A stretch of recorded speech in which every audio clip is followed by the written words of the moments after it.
Hello students, my name is Krishna Patel. I am working as an English teacher at Satyaval Vidya Mandir, Sarsa. Today's in this video we will learn standard 12th subject English unit number 2. Read 1 Unforgettable Walt Disney. Unforgettable means ભૂલાઈ શકાય નહીં તેવું અવિસ્મરણીય Walt Disney. Volt ડિઝનીને તો એમ પણ આપણે ભૂલી જ ના શકીએ, right? So Walt Disney is a personality who has shown us the way to live life. Walt Disney ને એક એવું વ્યક્તિત્વ છે કે જેણે આપણને જીવન જીવવાનો એક રસ્તો બતાવ્યો છે. આ રીડની અંદર કે આપણે ટૂંકમાં હું એના વિશેની ચર્ચા કરું કે જેને તમે કહો કે પ્રસ્તાવના થોડી ઘણી એના વિશેની કહું તો વોલ્ટ ડિઝની જે મહાન વ્યક્તિ જે છે એના લાઈફ વિશે થોડું ઘણું, તેના જીવનના અંશો વિશે તેનો ભાઈ રોય ડિઝની જે છે તેના દ્વારા આ અનફોર્ગેટેબલ વોલ્ટ ડિઝની રીડમાં જણાવાયું છે.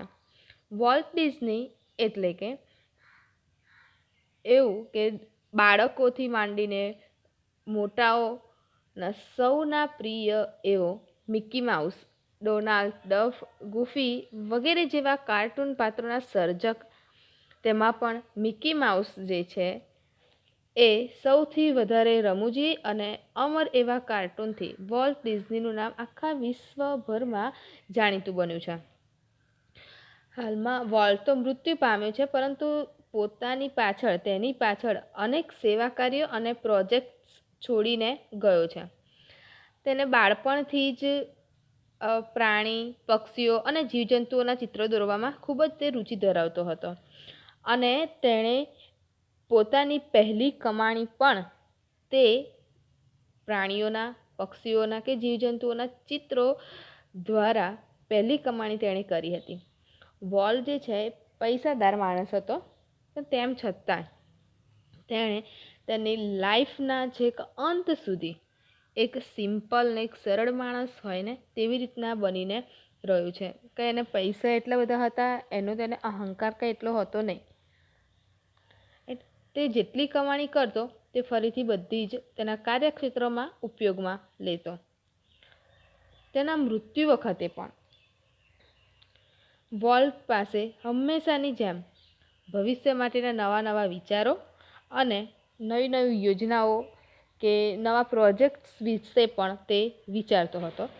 તે એવું માનતો હતો કે ડિઝનીલેન્ડ જે છે એ ક્યારેય તેનો અંત નહીં આવે. ડિઝનીલેન્ડ આપણે બધાએ જોયું હશે, તારક મહેતા કા ઉલ્ટા ચશ્મામાં ડિઝનીલેન્ડ બતાવે છે, તેમાં આપણે જોયું હશે. રિયલમાં તો ખબર નહીં તમે બધા જોવા ગયા હોય કે ના ગયા હોય, તારક મહેતા કા ઉલ્ટા ચશ્મામાં ડિઝનીલેન્ડ બતાવે છે. એ ડિઝનીલેન્ડ વોલ્ટ ડિઝનીએ ક્રિએટ કર્યું છે. તે એવું માનતો કે એનો ક્યારેય અંત નહીં આવે. આવા એક અદ્ભુત વ્યક્તિ વિશે આપણે આ યુનિટ ભણવા જઈ રહ્યા છે. વોલ્ટ વિશે તો કદાચ તમને થોડી ઘણી માહિતી તેના વિશે ખબર હશે, પણ આઈ એમ શ્યોર આ યુનિટમાંથી આપણને કંઈક ઘણું બધું શીખવાનું મળશે.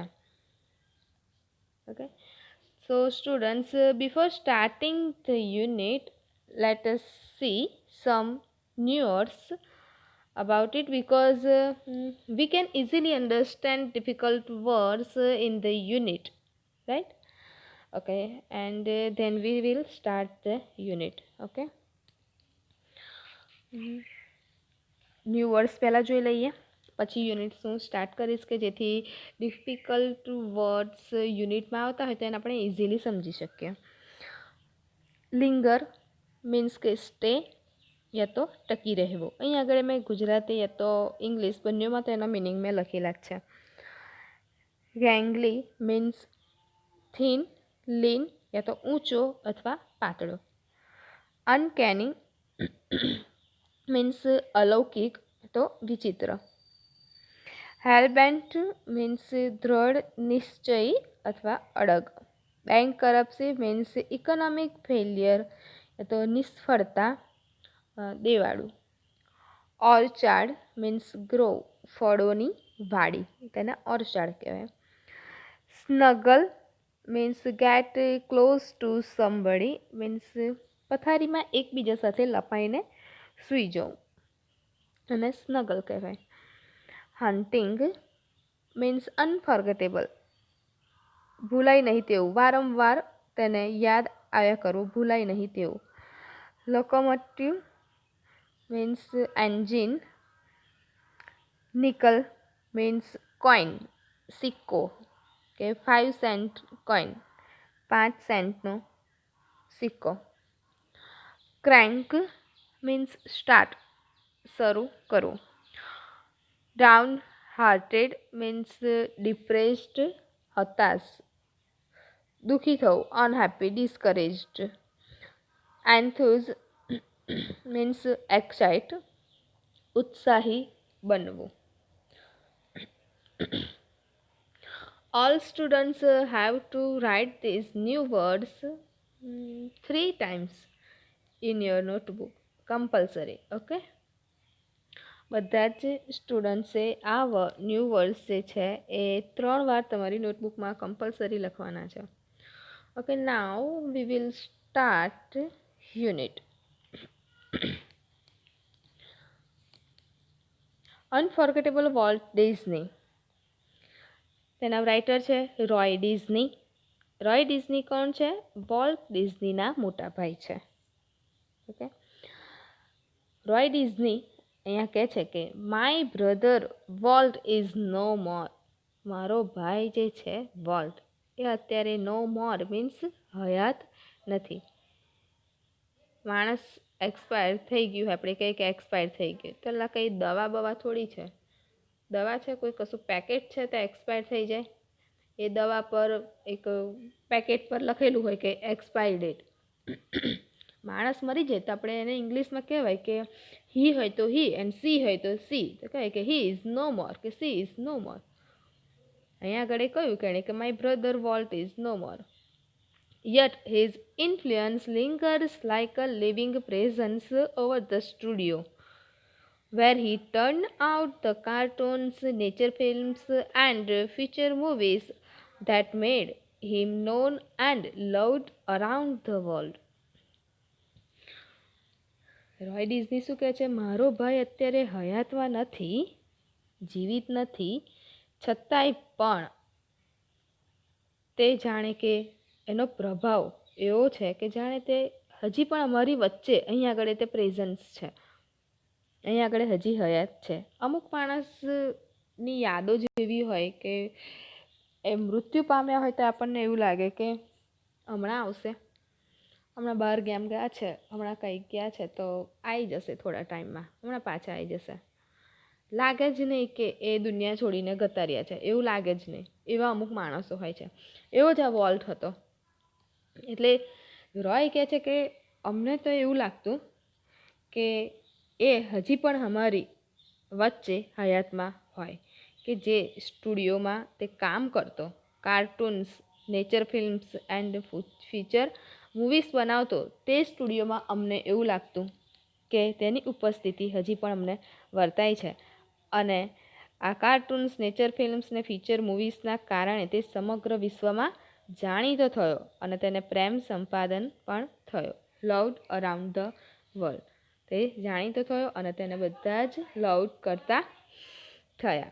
Even now as I walk around the studio crew I half expect to encounter that tall country boy figure had bowed in thought about some new projects. Okay, એટલું જ નહીં પણ જ્યારે હું સ્ટુડિયોમાં જ્યારે કામ કરનારાઓ લોકો હોય છે, અને સ્ટુડિયો કંઈ નાનો મોટો એવો સ્ટુડિયો નહોતો, હા, ફોટોગ્રાફી કરે એવો સ્ટુડિયો નહીં, કે ત્યાં આગળ મોટો સ્ટુડિયો હતો કે કાર્ટૂન્સ, નેચર ફિલ્મ્સ કે ફીચર મૂવીઝ, આપણે મોટા મોટા સ્ટુડિયો હોય એવા સ્ટુડિયોમાં એ કામ કરતો હતો. તો કે એમાં જ્યારે હું કામ કરનારાઓ ત્યાં આગળ માણસોની વચ્ચે હું જ્યારે ચક્કર લગાવતો હોઉં ને, રોય એવું કહે છે, ત્યારે મને એવું લાગતું કે હજુ પણ હેડબોટ મીન્સ હજુ પણ માથું નીચે નાખીને કંઈક નવા પ્રોજેક્ટ્સના વિચારોમાં જાણે કે તેઓ તલ્લીન હોય તેવો. ટોલ એટલે ઊંચો અને કન્ટ્રી બોય ફિગર એટલે દેશી છોકરાઓ. કન્ટ્રી બોય ફિગર કઈ છે, દેશી છોકરાઓનો જેવો દેખાવ હોય તેવો હજી પણ એ વ્યક્તિ ત્યાં હોય ને એનો સાક્ષાત્કાર મને થાય છે. Head board in thought about some new projects. અહીં આગળ તમને એક એક્ઝામમાં કદાચ ક્વેશ્ચન એવું પૂછાય કે what are the characteristics of Walt Disney. તો વોલ્ટ ડિઝનીના કેરેક્ટરિસ્ટિક્સ શું છે, અથવા તો એવું પણ પૂછે કે હાઉ વોઝ વોલ્ટ. તો તમારે એના કેરેક્ટરિસ્ટિક્સ કયા આવશે? આ જ આવશે કે તે કેવો હતો, ઊંચો, કન્ટ્રી બોય ફિગર હતી, head bowed in thought about some new project, કે એનું માથું હંમેશા કેવું હોય કે નીચે નાખીને કંઈક પ્રોજેક્ટમાં વિચાર કરતો હોય એવી રીતના બેઠો હોય. આપણી જેમ જ આપણે પણ માથું નીચે નાખીને શું કરતા હોઈએ, વિચાર નહીં કરતા હતા, પ્રોજેક્ટ વિશે નહીં વિચારતા, ભણવાના વિશે નહીં, મોબાઈલમાં નવી નવી ગેમો રમવાનું. આ હવે કેવું કરતો હતો વોલ્ટ કે માથું નીચું નાખીને નવા નવા પ્રોજેક્ટ વિશે વિચારતો જ જતો ને આપણે માથું નીચું નાખીને મોબાઈલમાં નવી નવી ગેમ રમતા જ જઈએ. જે ગેમ આવે આવા જ તો આપણે તો ડાઉનલોડ કરીને તો રમવાની જ છે નહીં. Okay, Walt was so much the driving force behind all we did from making movies to building Disneyland that people constantly mention his name as if he were still alive. ચલચિત્રો બનાવવાથી માંડીને કે movies બનાવવાથી માંડીને, building Disneyland કે movies બનાવવાથી માંડીને મકાન બનાવવા સુધીની જે પણ પ્રવૃત્તિઓ અમે લોકો કરતા એ દરેકમાં વોલ્ટ અમારું શું હતું? પ્રેરક બળ હતું. કે કંઈ પણ કામ કરતો, કોઈ પણ માણસ કામ કરતો તો વોલ્ટ એ લોકોને પ્રેરણા આપતો કે તમે આ જ કામ કરો, આગળ વધો, એવી પ્રેરણા આપતો. Every time we saw a new picture or open a new feature at Disneyland, someone is born to say, I wondered how Walt would like it.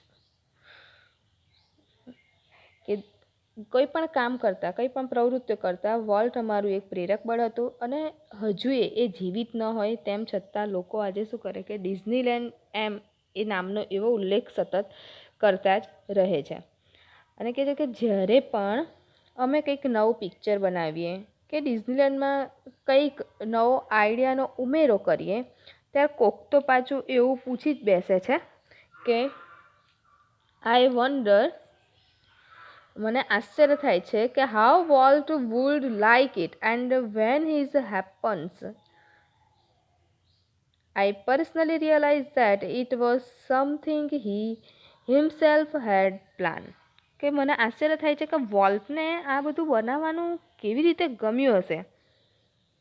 અમુક લોકો એવું પૂછે કે હારો આપણને તો એક એવો વિચાર પણ નહીં આવતો, અને વોલ્ટને વિચાર નહીં તો વોલ્ટને જે વિચાર આવ્યો એ તો બનાવીને બેસી જ જાય.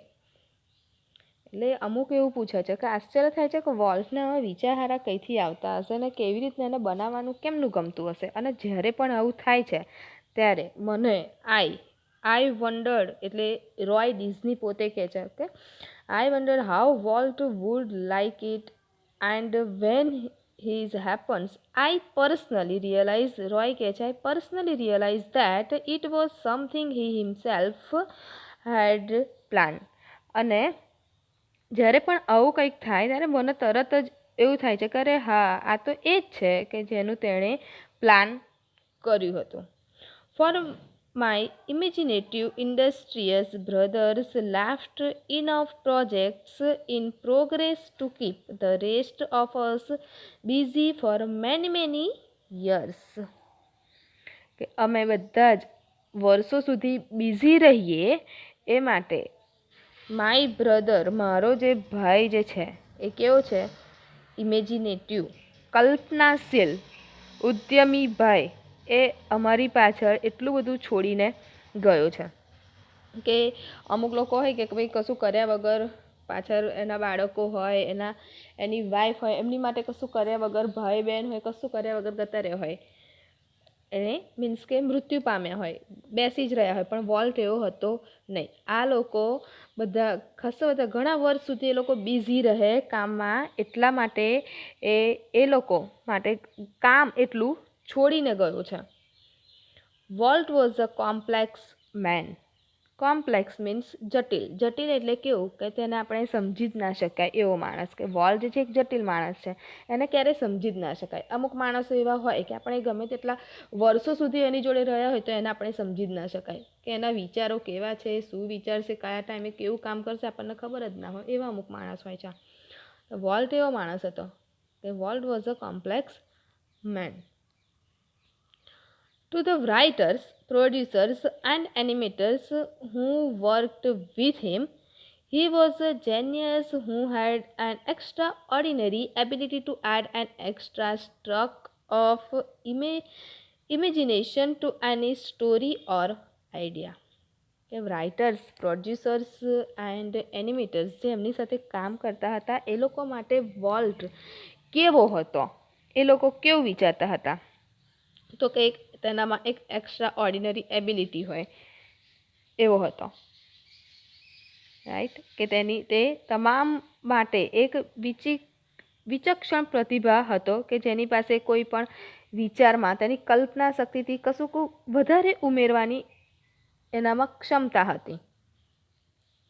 કે નવા નવા આઈડિયાઓ ઉમેરશે, નવી નવી સ્ટોરીઓ બનાવશે, એવો વોલ્ટ હતો. કોના માટે? Writers, producers and animators. Students, અહીં આગળ તમને એક ક્વેશ્ચન એવું પૂછે એક્ઝામમાં કે what did the writer and યા તો producers and animators think about Walt, એવું તમને પૂછી શકે. તો આન્સર શું આપવાનો? આ જ અહીં આગળ છે એ જ આપવાનો. કે the writer Walt's younger brother Roy Disney believed his brother Walt to be an imaginative and industrious person. He also believed that he was a complex man. Okay. To the millions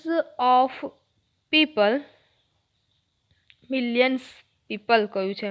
1 million એટલે 1 લાખ થાય, પણ અહીં આગળ તો millions કહ્યું એટલે લાખો લોકો who watched his TV show. He was a warm, kindly personality, bringing fun and pleasures into their homes.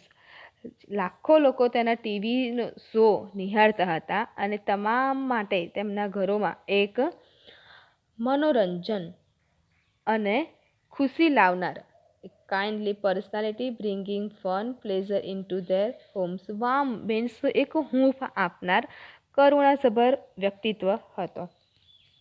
Right, બધાના ઘરે અત્યારે કેવું કે પહેલાં આપણે કપિલ શો નીકળ્યો હતો, કેટલું એમાં તો હસાવતું હતો કપિલ, એ બધાના ઘરે એ ચાલતો હતો. અત્યારે એવું તારક મહેતાનું પણ છે. રાઈટ, એ ટાઈમમાં આ વોલ્ટ ડિઝનીનો શો હતો, તે બધાના ઘરે ચાલતો હતો. To the bankers who financed us, I am sure he seemed like a wild man hell-bent for bankruptcy. જો અહીં આગળ બેન્કર્સ માટે શું હતું? બેંકવાળા લોકો માટે શું હતો વોલ્ટ? એમના માટે વોલ્ટ વિશે શું વિચારતો હતો બેંકવાળા? તો કે wild man hell bent for bankruptcy. Right, એવો હતો. અહીં આગળ એક ક્વેશ્ચન પૂછે કે what did bankers think about Walt? તો what did bankers think about Walt, આવો ક્વેશ્ચન પૂછી શકે તો આન્સર લખવાનો he was a wild man hell bent for bankruptcy. Okay. To me, Roy શું કહે છે? ટુ મી, મારા માટે he was my amazing kid brothers. મારા માટે મારો ભાઈ કેવો હતો? કે અમેઝિંગ હતો, અદ્ભુત હતો. Full of impractical dreams that he made come true. એના માટે એનો ભાઈ કેવો હતો? કે એકદમ અમેઝિંગ ભાઈ હતો. અને ઇમ્પ્રેક્ટિકલ ડ્રીમ્સ, કે આપણે સપનાઓ તો ઘણા બધા જોતા હોઈએ પણ પૂરા થાય નહીં. એવા મોટા મોટા સપનાઓ હોય આપણી કેપેસિટી પ્રમાણે પૂરા કરવા પડે. પણ આ વોલ્ટ તો એવો હતો કે જે સપનાઓ આપણે જોતા હોઈએ એને એ ઇમ્પ્રેક્ટિકલ હોય, મીન્સ કે આપણે પૂરા ના કરી શકીએ એવા સપનાઓને પણ તે પૂરા કરી બતાવતો હતો. એવો રોય માટે તેનો ભય હતો. The apple orchard and weeping willows stand green and beautiful at our old farm where Walt sketched his first animals. વોલ્ટે પહેલું એનું સૌપ્રથમ પ્રાણીઓનું એણે સ્કેચ દોર્યું હતું, એનિમલ્સનું સ્કેચ બનાવ્યું હતું. એ ક્યાં બનાવ્યું હતું? તો એપલ ઓર્ચર્ડ એન્ડ વિપિંગ વિલોઝ જે છે એ એક વૃક્ષો છે. આપણે જોયું હતું કે એપલ ઓર્ચર્ડ મીન્સ ફળોની વાડી. એક સુંદર લીલાછમ સફરજનની વાડીઓ અને હરેભર્યા ઝાડવા ધરાવતું અમારું એક જૂનું ફાર્મ છે. ત્યાં આગળ વોલ્ટે તેનું ફર્સ્ટ સ્કેચ દોર્યું હતું. ઓકે, અહીં આગળ એક ક્વેશ્ચન પૂછે વળી કે where did Walt sketch his first animals? Where did Walt sketch his first animals? તમારે લખવાનું કે Walt sketched his first animals at the apple orchard and weeping willows at their old farm. Okay. I recall, રોય કહે છે કે I recall how Walt and I would snuggle together in bed and hear the hunting whistle of a locomotive passing in the night. મને હજી પણ યાદ આવે છે કે હું અને વોલ્ટ એકબીજા સાથે કેવા પથારીમાં લપાઈને સૂઈ જતા હતા અને રાત્રે પસાર થતી જે ટ્રેન ડરાવી દે તેવી તેની સીટી હતી, તે અમે વિસલ હતી, એ અમે સાંભળતા. એ હજી પણ મને યાદ આવે છે. Our uncle Mike was an engineer. એના અંકલનું નામ શું હતું? માઇક હતું. માઇક અંકલનું નામ હતું. પેલું માઇક નહીં કે 1 2 3 માઇક ટેસ્ટિંગ, એ માઇક નહીં. એના અંકલનું નામ માઇક હતું. અને એ કોણ હતા? એ અમારા કાકા માઇક જે છે એ એન્જિનિયર હતા. And he would blow his Vishal 1 long and 2 short just for us. તે અમારા માટે એક લાંબી અને 2 ટૂંકી વિસલ વગાડતા હતા. Walt never lost his love for trains. વોલ્ટનો ટ્રેન્સ પ્રત્યેનો જે લગાવ હતો એ ક્યારેય ઓછો થયો નહીં. Years later and old fashion train was one of the first attractions at Disneyland. વર્ષો બાદ ડિઝનીલેન્ડમાં એક જૂના જમાનાની ટ્રેન એના શરૂઆતના સ્ટાર્ટિંગમાં તેના એક એટ્રેક્શન બની. જો તમારા ટેક્સ્ટ બુકમાં ઉપર એક ટ્રેનનું પિક્ચર આપેલું હશે અને બાજુમાં વોલ્ટ ડિઝનીનું પિક્ચર આપેલું છે અને એના ખભા પર જે છે કાર્ટૂન એ મિકી માઉસ છે. એ જૂના જમાનાની જે પહેલાંની જે ડિઝનીલેન્ડમાં ટ્રેન હતી એ તમને ટેક્સ્ટ બુકમાં આપેલું છે એ train. As far back as I can remember, Walt was drawing. ભૂતકાળની પાસ્ટની મને એક વાત યાદ આવે છે કે વોલ્ટ જે છે એ ડ્રોઈંગ કરતો હતો, એક ચિત્ર દોરતો હતો. The first money he ever made was a nickel for a sketch of a neighbours house. કે એણે સૌ પ્રથમ જે પૈસા મેળવ્યા હોય, મેં તમને પહેલાં સ્ટાર્ટિંગમાં કહ્યું હતું કે એની જે કમાણી થઈ હતી એ ચિત્ર દોરીને જેની સૌથી પહેલી કમાણી થઈ હતી એ જ છે અહીંયા આગળ. કે એણે સૌપ્રથમ એણે પૈસા મેળવ્યા હોય તો શેમાંથી મેળવ્યા હતા? તો તેના પડોશી નેબર્સ હોર્સ, પડોશીના ઘોડાના એક સ્કેચમાંથી તેણે 5 સેન્ટ મેળવ્યા હતા. નિકલ, નિકલ મીન્સ આપણે તમને ન્યૂ વર્ષમાં કહ્યું કે કોઈન. ઓકે, 5 સેન્ટ કોઈન તેણે મેળવ્યા હતા. અહીં આગળ એક ક્વેશ્ચન એવો પૂછાઈ શકે એક્ઝામમાં કે how much money did volt earn from his sketch. So from his sketch of a neighbor's horse, Walt earned a nickel. Okay. He studied cartooning in Chicago. તેણે કાર્ટૂન બનાવવાનું ક્યાં શીખ્યો હતો? શિકાગોમાં. તે શિકાગોમાં ભણ્યો હતો. and પછી started a little animated cartoon company in Kansas City that flopped. A cartoon બનાવવાનું શિકાગોમાં શીખી ગયો. ત્યાર પછી તેણે કેન્સસ શહેર જે છે, સિટી જે છે, ત્યાં આગળ તેણે એનિમેટેડ કાર્ટૂન કંપની સ્ટાર્ટ કરી. એનિમેટેડ કાર્ટૂન કંપનીની સ્ટાર્ટ કરી, શરૂ કરી, પણ તે કેવી ગઈ? ફ્લોપ્ડ ગઈ, નિષ્ફળ ગઈ. I was in Los Angeles when Walt, just 21, decided to try his luck in Hollywood. Roy શું કહે છે કે હું જ્યારે લોસ એન્જલિસમાં હતો ત્યારે વોલ્ટ કેટલા વર્ષનો હતો? ફક્ત જસ્ટ 21, 21 જ વર્ષનો હતો અને એણે એનું પોતાનું લક હોલિવૂડમાં અજમાવાનું શરૂ કર્યું, ટ્રાય કર્યો. I meet him at the station. હું એને સ્ટેશન પર મળ્યો. He was carrying a cheap suitcase that contained all of his belongings. એ વખતે હું જ્યારે સ્ટેશન પર મળ્યો તે વખતે તેની પાસે એક ચીપ સુટકેસ, એક કે સસ્તી એકદમ સામાન્ય સુટકેસ, એના સામાન ભરેલી તેના હાથમાં હતી. We borrowed $500 from an uncle and Walt started a cartoon series called Alice in Cartoonland. અમે એક અંકલ પાસેથી $500 ઉછીના લીધા હતા અને વોલ્ટે એલિસ ઇન કાર્ટૂનલેન્ડ નામની એક સિરીઝ સ્ટાર્ટ કરી. એટલે કોઈ અંકલ ત્યાં આગળ હશે, એમને કહ્યું હશે કે ભાઈ અંકલ અમને ઉછીના આટલા પૈસા આપો, તમારે આવી રીતના કોઈ કંપની સ્ટાર્ટ કરવી છે કામ કરવા માટે. અને અત્યારના હાલમાં પણ કોઈ તમને પૈસાવાળા માણસ હશે એ એકબીજા ગરીબ માણસની બહુ જ હેલ્પ કરતા હશે. જે ભણનારું માણસ હશે, છોકરો હશે કે છોકરી હશે, ભણનાર વ્યક્તિ પાછળ તો બહુ જ રૂપિયા આપતા હશે. તો આ ભાઈ સારા હશે, તેમણે $500 આપ્યા અને તેમણે એલિસ ઇન કાર્ટૂનલેન્ડ નામની એક સિરીઝ ચાલુ કરી.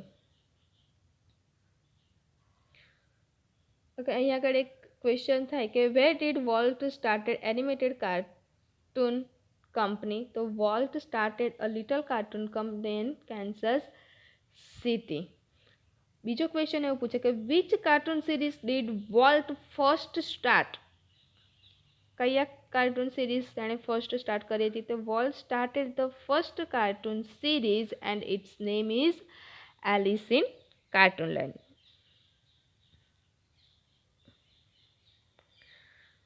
Okay. It was tough going. તે સિરીઝ ચાલુ કરી પણ એ થોડીક ટફ ચાલતી હતી. Volt did all the animation and I crank the old fashion camera. Volt જે છે એ એનિમેશન કરતો, હું શું કરતો કે ઓલ્ડ ફેશન કેમેરા, એ જૂના જમાનાનો જે કેમેરો હતો તે ચલાવતો હતો. The Alice cartoons didn't make much of a splash.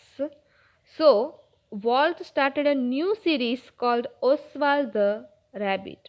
Alice cartoons જે હતી એ સિરીઝ એટલી બધી કંઈ બહુ મોટી એણે ધડ ના મારી, કેટલું બધું એમાં કંઈ કામકાજ બહુ ચાલ્યું નહીં. એટલે વોલ્ટે શું કર્યું કે નવી સિરીઝ એણે સ્ટાર્ટ કરી અને એનું નામ શું હતું? Oswald the rabbit. Oswald did better. But when Walt went to our New York distributor for more money, he ran into trouble. Oswald the rabbit જે એણે સ્ટાર્ટ કરી હતી એ બેટર હતું, કંઈક પ્રમાણમાં સારું કર્યું હતું એલિસ ઇન કાર્ટૂનલેન્ડ કરતાં, પણ વોલ્ટને વધારે પૈસા માટે અમારા ન્યૂયોર્ક ન્યૂયોર્કના જે ડિસ્ટ્રીબ્યુટર હતા તેની પાસે તે ગયો અને ત્યાં જઈને તે મુશ્કેલીમાં પાછો મુકાઈ ગયો. What kind of a deal did you make it? I asked. Roy કહે છે, મેં ફરી પૂછ્યું કે ભાઈ તે આ કેવા પ્રકારની તે ડીલ કર્યું છે કે તું આવું મુશ્કેલીમાં મુકાઈ ગયો? We haven't got a deal, Walt admitted. વોલ્ટે શું કહ્યું કે we haven't got a deal, આપણને ડીલ મળી નથી, એમાં તેને ભાગ મળ્યો નહીં. The distributor copyright Oswald and he's taking over the series himself. ડિસ્ટ્રીબ્યુટરે શું કર્યું કે ઓસ્વાલ્ડ જે હતી એને કોપીરાઇટ કરી લીધી, એના બધા હક એણે લઈ લીધા હતા અને તે જે સિરીઝ હતી એ ડિસ્ટ્રીબ્યુટર પોતે જાતે ચલાવશે તેવું નક્કી થઈ ગયું. Strangely Walt did not seem downhearted. Roy કહે છે કે મને આશ્ચર્ય થતું હતું કે વોલ્ટને જરા પણ ડાઉન હાર્ટેડ એટલે તેને જરા પણ તેનું દુઃખ થયું નહીં. હવે તમે જુઓ કે સૌથી પહેલાં જેણે સિરીઝ એણે સ્ટાર્ટ કરી હતી એલિસ ઇન કાર્ટૂનલેન્ડ, એ પણ $500 કોકની જોડથી ઉછીના લીધા હતા. એ બહુ કંઈક ચાલી નહીં, એ પણ ફ્લોપ ગઈ. પછી એણે ઓસ્વાલ્ડ ધ રેબિટ સ્ટાર્ટ કર્યું, એ કંઈક સારું ચાલ્યું, પણ પાછા ન્યૂયોર્કના ડિસ્ટ્રીબ્યુટરે તેને એનું જે હતી એ કોપીરાઇટ કરી લીધી, એણે લઈ લીધું, તો પણ તે હિંમત હાર્યો નહીં. આપણે હઈએ તો હિંમત હારીએ કે આવું શું કરું, આવું કશું થવાનું નહીં આપણાથી, આવું વિચારે પહેલાં કશું ના થાય ફરી, પણ તેઓ હિંમત હાર્યો નહીં. એને આશ્ચર્ય થતું હતું રોયને કે વોલ્ટ જરા પણ ના હિંમત ના દેખાયો. અને we are going to start a new series, એ પાછો શું કહેતો હતો? Okay, we are going to start a new series. He enthusiast કે એણે શું કહ્યું કે એણે ઉત્સાહભેર એવું કહ્યું કે આપણે એક પાછા નવી સિરીઝ ચાલુ કરવાના છીએ. દુઃખી ના થયો પણ કહ્યું કે કંઈ વાંધો નહીં, જે થયું હોય થાય, કશો વાંધો નહીં, આપણે એક નવી સિરીઝ ચાલુ કરીશું. ભલે ને એણે કોપીરાઇટ કરી લીધી. ઇટ્સ અબાઉટ અ માઉસ, અને તે શેના પર હશે? માઉસ વિશે, ઉંદર વિશે. And this time we will on the mouse. આ વખતે આ ઉંદરને તો આપણે જ આપણો જ કરી લઈશું. મીન્સ કે એક ઉંદર પર સિરીઝ બનાવવા જઈ રહ્યા છે અને એ જે સિરીઝ છે એ તો હવે આપણે જ ચલાવીશું, એવું વોલ્ટે રોયને કહેતો હતો. ઓકે, આટલે સુધી સ્ટોરી રાખીએ. આગળની સ્ટોરી હવે કે માઉસ વિશે જે સિરીઝ બનાવવા જઈ રહ્યો છે એ હવે સક્સેસફુલ જાય છે કે નથી જતી એની લાઈફમાં, કે એ હવે નેક્સ્ટ વિડીયોમાં આપણે જોઈશું. Thank you.